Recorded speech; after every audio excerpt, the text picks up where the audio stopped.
গাজীপুরের ঘটনার পুনরাবৃত্তি ঘটাতে ফেনীতে ৫ সাংবাদিকদের উপর হামলার পরিকল্পনা করছে নিষিদ্ধ সংগঠন ছাত্রলীগ। এ নিয়ে শুরু হয়েছে আতঙ্ক ও অস্থিরতা। গোয়েন্দা তৎপরতায় ফাঁস হয়েছে তাদের এই পরিকল্পনা, যা করা হচ্ছিল একতাই শক্তি নামে একটি হোয়াটসঅ্যাপ গ্রুপে।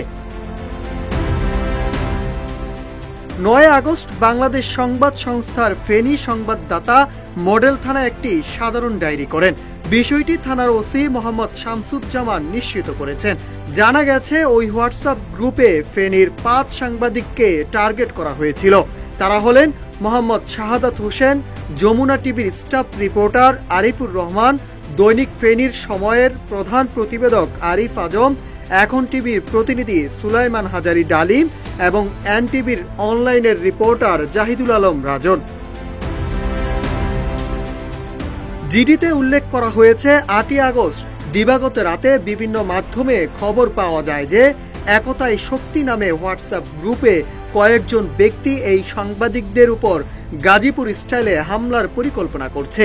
অভিযোগে বলা হয়, ওই গ্রুপে আচমকা হামলা চালিয়ে সাংবাদিকদের কোপানো বা তাদের বাড়িঘরে রাতের আধারে অগ্নিসংযোগের মতো পরিকল্পনা নিয়ে আলোচনা হচ্ছিল।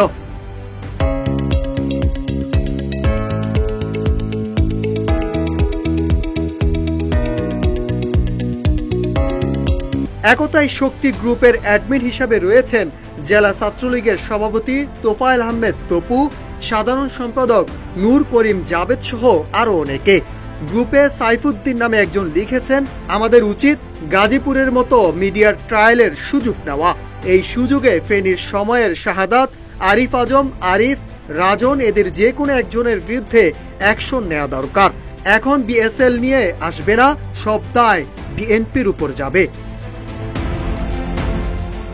অন্য এক সদস্য বলেন, আরিফ আজম ও শাহাদাত হোসেনদের পা চাটত আমাদের নেতারা, কিন্তু এই আরিফ আজম নোবেলদের মিছিলের ছবি প্রকাশ করেছে।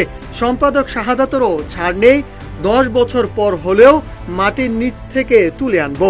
এনটিভির রাজন, যমুনা টিভির আরিফ, সবাইকে দেখে নিব। ওসি শামসুজ্জামান জানান, বিষয়টি আমরা আগেই গোয়েন্দা নজরদারিতে পেয়েছি। সাংবাদিকদের নিরাপত্তার ব্যবস্থা নেওয়া হয়েছে।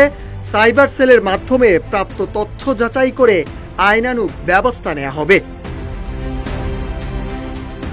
এ ঘটনার প্রকাশের পর পক্ষে বিপক্ষে বেশ আলোচনার জন্ম দিয়েছে। প্রকাশিত চ্যাটগুলো ভুয়া বলে অনেকেই দাবি করছে, আবার কেউ বলছেন বিষয়টির সততা রয়েছে। তবে এই বিষয়ে আইন শৃঙ্খলা বাহিনী বা কোনো ফ্যাক্ট চেক প্রতিষ্ঠান থেকে কোনো আনুষ্ঠানিক মন্তব্য পাওয়া যায়নি। এদিকে ফেনীর সাংবাদিকরা বলেন, এই ঘটনায় সাংবাদিকদের মধ্যে চরম আতঙ্ক বিরাজ করছে। সাংবাদিকদের টার্গেট করে হামলার গণমাধ্যমের স্বাধীনতা ও পেশাদারিত্বের জন্য সরাসরি হুমকি। জড়িতদের দ্রুত গ্রেপ্তার ও দৃষ্টান্তমূলক শাস্তির দাবি জানিয়েছেন তারা। Nahid Hasan, news desk, Ittefaq.